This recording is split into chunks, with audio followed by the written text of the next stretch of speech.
Times, things just maybe don't happen the way that you want them to happen. Or I told that group, man, I wanted us to score and finish this game for this group of seniors and for this, this team, for everything they've been through more than in any play or any game that I've ever coached in my entire life. And because really they deserved it by how hard they played and just responded in a very uncommon way all year long. And so it hurts, and it should hurt when you put everything on the line. We talked about coming into this game that we're not going to bring anything into the locker room. We're going to lay it all out. We're going to sprint through the finish. We're going to dive through the tape, and that's exactly what this group did. And unfortunately, we just made a couple mistakes, and ultimately offensively had to settle for some field goals and some key situations, and just weren't able to quite execute as cleanly as we needed to. Obviously, the play right there before half was a tough play, and but again, we can go back and go through a lot of different plays and all that. It is what it is, but at the end of the day, I couldn't be more proud of this team and the way that they played. And I know there's an old story about the Chinese bamboo. You water it takes 5 years to grow, and you sit there and you water it and water it and water it for 4 years, and nothing comes up. But if you ever stop watering any time over those 4 years, then it dies in the ground. And eventually in that 5th year, it grows 90 feet in 5 weeks. And that's I'm not planning on a 5-year plan here, but that's what I feel about this team. I feel that there's a lot of really good things that are going on, the way they've responded, the way that they fought, and it's going to pay off. And it's not going to be a gradual deal. Whenever we do break through, it's going to shoot up fast. And we're going to be in a position to have a foundation for sustainable success. I firmly believe that. But in a day and age when it's so easy to quit, it's so easy to get in the portal, it's so easy to say it's just not meant to be, it's never been easier to do that in the history of college athletics and college football. And we got a lot of seniors in that room and juniors in that room that have been through 3 or 4 position coaches, 2 or 3 coordinators. Some of them were recruited by one head coach, played for one head coach, and now I'm their 3rd head coach. And it's very, very uncommon the way that they've continued to show back up. And I just know and believe that that's going to pay off. And so this one will hurt. And just like I told Timmy, soak it all in. It's going to hurt right there, but we're going to be back, and you're going to be back. And like I remember Deshaun Watson in 2015 National Championship. Made a couple mistakes, didn't have his best day in a couple moments, but you better believe it, that next year we got back there with 2 minutes to go. He was a different quarterback because of that experience, and I'm proud of Timmy. He's played through a lot of different stuff this year, been a lot of environments, and he's going to be a really good player for us in the future, and this is something that he'll be able to build off of. So. Ultimately, it came down to just maybe one play in a lot of different areas. One play right there at the end, I really thought the play that we had was going to have a chance to really hit and break open, and unfortunately it didn't. But our day's coming, and I'm very encouraged by that. So with that, I'll open it up for any questions. What was the explanation you got on the final play regarding McLean having his knee dropped at 8 seconds and then running off the football? What was the explanation you got there? To their credit, the official told me that at the very beginning before it was even challenged. So to their credit, they said that. I don't understand that part of the rule with a 10-second runoff. I understand what a 10-second runoff is meant to be. But in that situation, there would have been 8 seconds on the clock if they would not have let the play go on and all the people run on the field and all that stuff. There would have been 8 seconds. We'd had a chance to get there and spike the ball and have one more throw to the end zone. And but what their explanation was is if the time ever expires, then there's automatic 10-second runoff if they go to put the time back on. I don't know the reasoning for that play or call, but I will give them credit that they stated that from the very beginning. As soon as it happened, the guy told me that. I didn't believe it at the beginning, and ultimately that's what it was at the end of the game. You talked about the last play there on the sag. It looked like a rubber out to kind of same play we scored on against Alabama, national championship. little rub route, and we just didn't quite get enough of the rub, and just wish that we could have thrown the ball away right there if it wasn't open right away, and maybe get a chance for another play. And but again, Timmy's a guy that's made a lot of plays. If he'd have squirted through there and scored, euphoria would have happened, and he's just kind of that player. So he'll learn from that. But we would have liked to, if it wasn't there, be able to throw it away and live for one more play. But that was just the last play. There was a lot of other plays leading up to that offensively that we could have executed. Maybe got a touchdown rather than a field goal, and so that one hurts because it's right there at the end. Jeff, they had 120 yards in their first two drives, I believe. What clicked then with the defense after that? Yeah, I think we just kind of settled in. And again, I just tell you, I was with the defense all week long, and Coach Sims and Coach DePrada, Coach Parlow, Coach Bowers. I mean, they worked together. They were up there till after midnight, two or three of the nights this week. And biggest thing I told them is, let's just put our guys in a position to have a chance. Give them a position. And our guys, again, it was we had one less day to prepare, and a lot of some new wrinkles and new blitzes and new coverages. And the guys bought into it. They took the time to come in here and learn it. And that was very encouraging coming off what happened last week. And, the first two drives, I think it was a little bit of kind of feeling out. We knew that they were going to do a couple things early on, knowing that we had, new play caller. And we just needed to kind of settle in on what they wanted to do. And then there was a lot of plays defensively where we gave our guys a chance, and the guys made some big-time plays. And we just, one play away offensively from really doing well enough on defense for us to win. Seemed like early on Timmy was trying to do a little bit too much himself, and maybe on a couple of RPOs not handing the ball off. Seemed to settle down a little bit in the second half. Yeah. What was the discussion with him? Yeah, I think they had a good little scheme, what they were doing. It took us a little while to kind of figure out. They were playing the quarterback pull, and they were doing something where the read told him to pull it, and then they had an extra hat over there.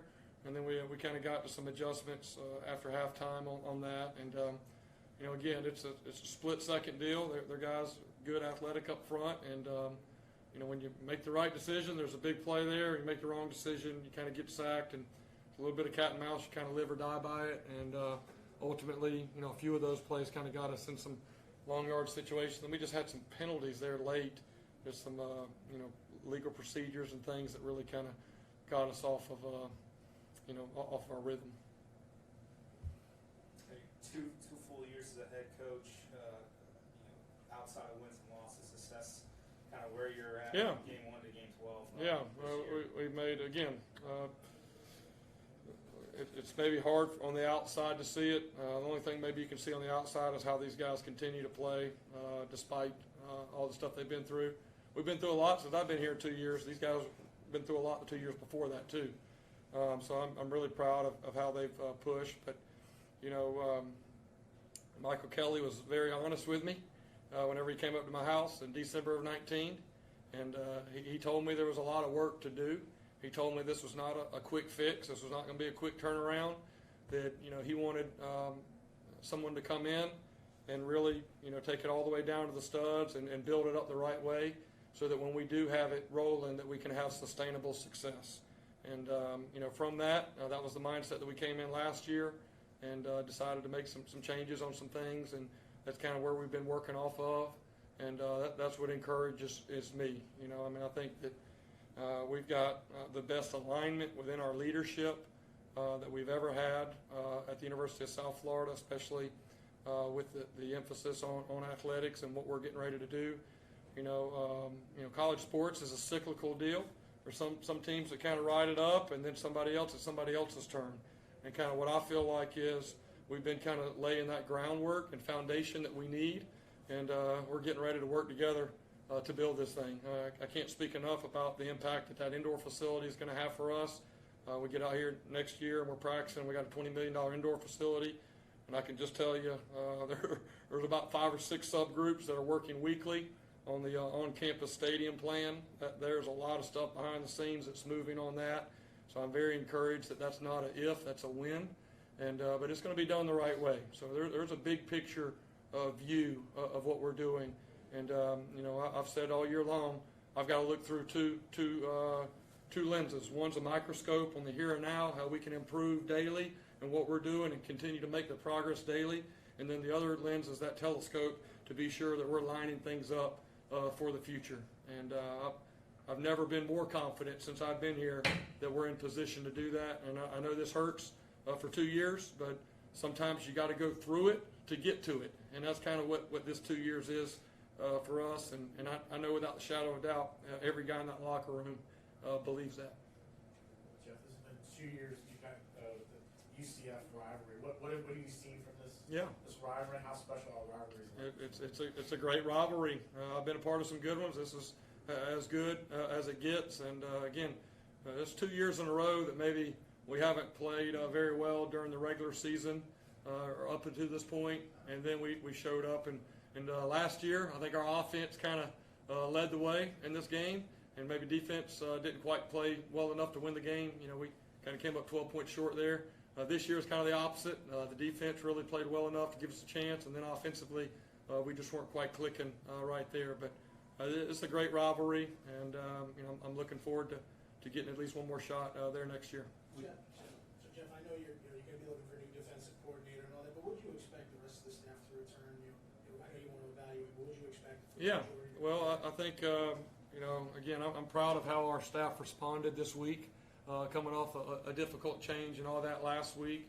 You know, I'm going to do the same thing that I do every year. I'm going to take a little bit of time here. We're going to hit the road recruiting.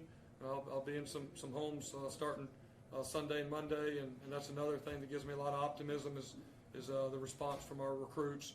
Really going to get through recruiting, and then you know, I'll take a little time after signing day and you know, put thoughts really looking at everything within the program, looking at our roster with roster management, how we can make the best moves there. Looking at every department, support staff, looking at our coaching staff to get guys in the right position. And then, you know, Michael, Kelly, and I will kind of get together and go through that synopsis and make whatever decisions we feel are the best interest of this program moving forward. So that's really kind of where my mindset is. When you look at this offseason and where you guys need to go, how big is it going to be for you guys to get a full offseason strength and conditioning with the same guy? Yeah. You know, since Tremaine Carroll left and Yeah. you know, AJ Artis came in kind of middle of when you guys were. Yeah, it's right after starting spring ball. Yeah, it's going to be real important. That's what I told our guys, that you know, whenever we get back in January, right, we got to start over. That's when the new year starts. And again, just kind of each year you kind of add on to that foundation, and now the next step is we've got to get bigger. We've got to get bigger, faster, and stronger. I really like what Coach Artis has done since he's been here. But I think those 6 or 7 weeks that we're going to get before spring ball is going to be critical to this group. And I think also, you know, 2 years in, you kind of, you know, the guys that are remaining are the ones that have the right stuff. And we add the right guys to that. We're going to be bringing in some good DNA in January. I expect 10, 12, 14 new guys coming in that I think are going to be able to add some good stuff to this roster that we have coming back. And that's really where we are. You look at a lot of these close games, and it's just in your depth in a few situations, a couple pieces. I think you could see that's really going to help us. You talk about everyone around you, how they're keeping their spirits up and so on. How are you doing? Yeah, I'm growing a lot. In my office on my computer screen right there, I got a handwritten sticky note, and it says "Stay positive." Right, that's the best thing that you can do while you're going through this. And I think, you know, during my time at Clemson with Coach Sweeney, one thing that I learned those first couple of years, it was difficult. That second year, you know, we were 6-7 and just lost to South Florida in the bowl game. And man, Coach Sweeney did not blink. He was the same person, and he just talked about what's coming if we continue to work. And I think he actually said at his press conference after that bowl game, you go back and watch. They were 6-7. There were a lot of people wanting to run him out of town, and he said that was 2010. He said we're starting a new decade, and this next decade is going to be the best decade in the history of Clemson football. He said I believe that more now than ever. That's exactly. Next year we won 10 in a row for 10 straight years.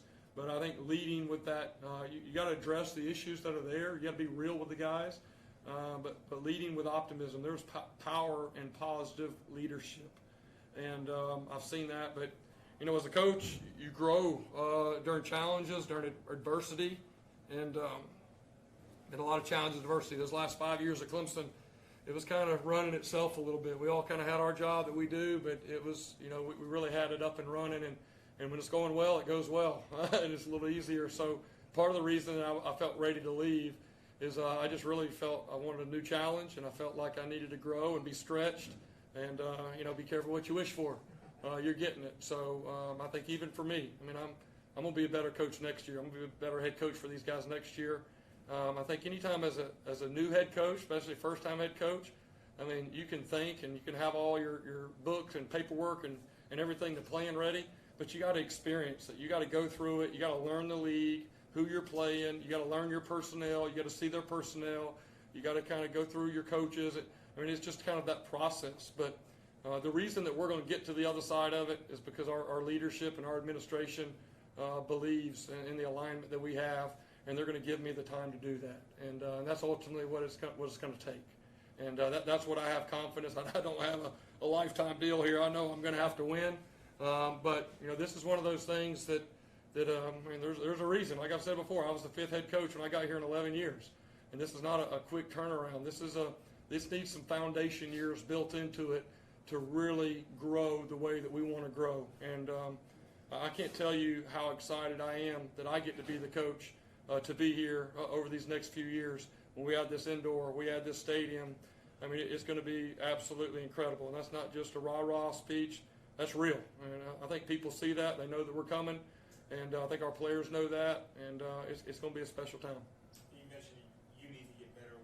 What do you need to work on through 2 years of being a head coach, calling the shots, in-game, out-of-game? There's a lot of things. I don't know that I'm ready to go over that now. That may be a good question for after the season. I got some emotions and all that stuff going. But I guess the point that I'm making is that everybody's got to look to improve. There's nobody, myself included, that thinks that we have all the answers. I'm confident in our plan. We're going to stick to the plan, but how can we do it better? Right? That's what I'm looking at and what I'm going to look at in myself. And I'm going to ask the same thing out of every one of our coaches and every one of our players. And if we'll do that, we'll all make that incremental improvement, then we're going to get to where we want to be. Was it just like a different voice for the defense? I mean, night and day from last week to this week. Is it just a different voice? Maybe, I know Coach Prado and Coach Sims, they're high energy guys. It's just kind of helping them. Sometimes change can be good for like a week, right? You do it, and you got to play for 3 or 4 more weeks. It can be a little different, but for 1 week, sometimes it can give you guys a little juice, and the fact that we were able to do some things maybe that they haven't seen before.